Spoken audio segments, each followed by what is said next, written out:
15 years ago, as the sole member of Congress who voted against the authorization to use military force, was a very tragic and horrific moment for our country and for the world. I remember that day very clearly, the sadness, the anger, the frustration, and wanting to do something. Everyone wanted, of course, revenge. Our enemy is a radical network of terrorists and every government that supports them. This war on terrorism is going to take a while. I knew then, as I know now, that that could lead to more terrorism and more anger and more hatred against the United States.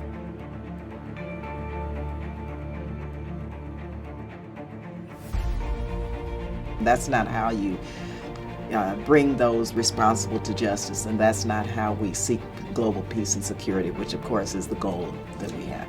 I asked the Congressional Research Service a couple of years ago to do a declassified report to Congress to inform us with regard to how many times it had been used and for what and in what countries. They came up with 37 times. This was a couple of years ago.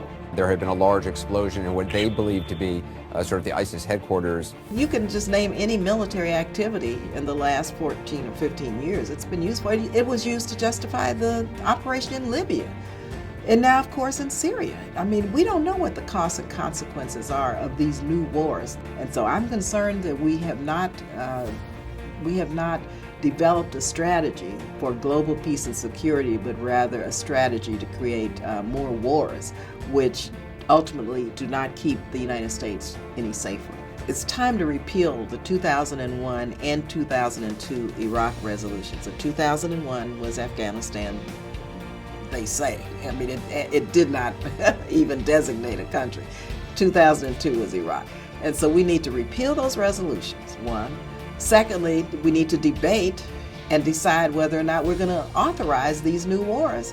And we need to, thirdly, tell the American people how much these new wars are costing and what the costs and consequences are. Credo Action members have been phenomenal in their work. The results are clear. We're building bipartisan support to repeal that, and it's only because Credo Action and its members and supporters have been out there ensuring that the people's voices are heard. It's so crucial that we repeal it because we're in a state of perpetual war.